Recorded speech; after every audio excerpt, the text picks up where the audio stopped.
ඔයාලට දවස් 4ක් ආවා මවුන්ට් ලැවිනියා බීච් එකේ මායාකාරී අහසක් තියෙනවද කියලා බලන්න. අද නම් අහස මායාකාරී වගේ. කලින් දවස්වල නම් ආවා ඒ උනාට හරි ගියේ නෑ. ගිහින් බලමු අද දවසේ සන්සෙට් එක කොහොමද කියලා. මගේ පිටිපස්සෙන් පේනවා මවුන්ට් ලැවිනියා ස්ටේෂන් එක. අද යන්න හදන්නේ මවුන්ට් ලැවිනියා බීච් එකේ වම් පැත්තට. ගිහින් බලමු. දැන් මං යන ගමන් ඉන්නේ මවුන්ට් ලැවිනියා බීච් එකට මායාකාරී අහස බලන්න. අපි ගිහින් බලමු කොහොමද කියලා මේ මායාකාරී අහස. මම පෙන්නන්නම් මේ පැත්තෙන් වීඩියෝ ක්ලිප්ස් වගේක් දාන්න අනිවාර්යෙන් බලන්න. අද නම් ඉතින් කියලා වැඩක් නැහැ.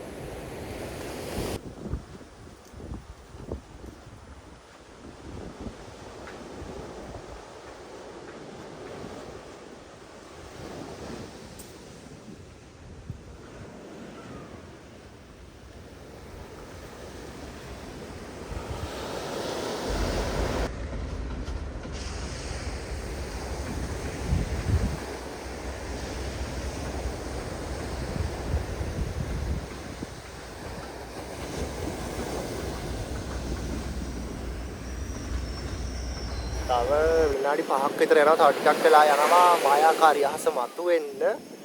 ඔයාලට මම පෙන්නන්නම් චුට්ට අහස ලස්සන වීගෙන එනවා.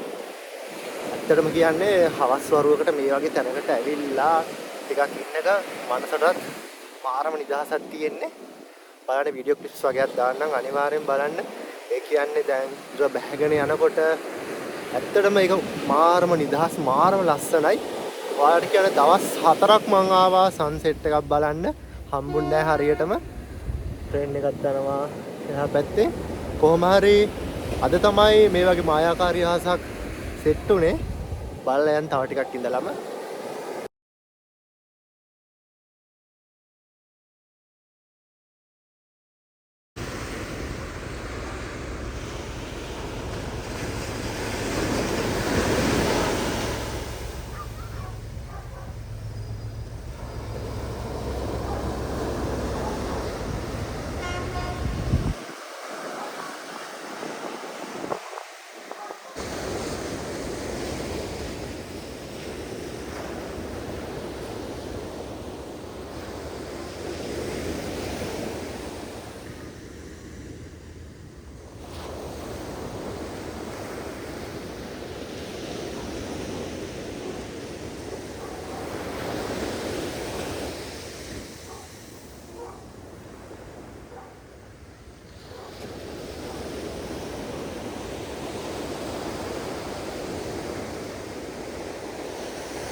ටික ටිකේ මායාකාරී අහස මතුවෙනවා. ඉතින් ලස්සනයි කියන්න වචන නෑ ඒ ගැන. තව ටිකක් වෙලා ඉඳලා මෙයා. දැන් තමයි කොහොම හරි අහස ටික ටික රතු පාටට හැරෙන්නේ.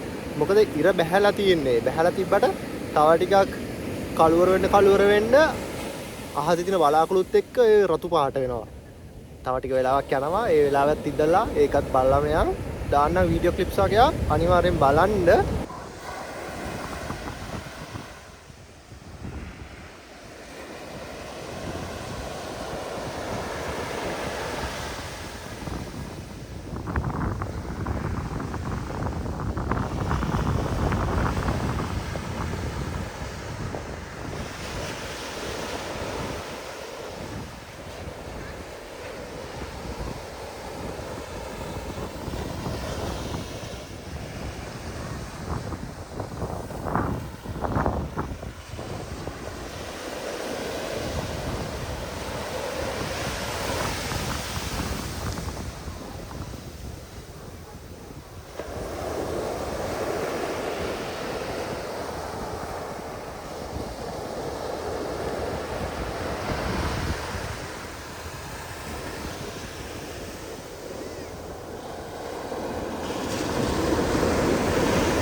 අපිට බලා ගන්න පුළුවන් මායාකාරී අහස දවස් 4ක් ආවා බලන්න. අද තමයි සෙට් උනේ මායාකාරී අහස. ඇත්තටම සතුටුයි. දැන් මගේ ටයිම් එකත් ඉවරයි. මායාකාරී අහස ඔයාලට පිටිපස්සෙන් පේනවා කොච්චර ලස්සනයිද කියලා බලන්න.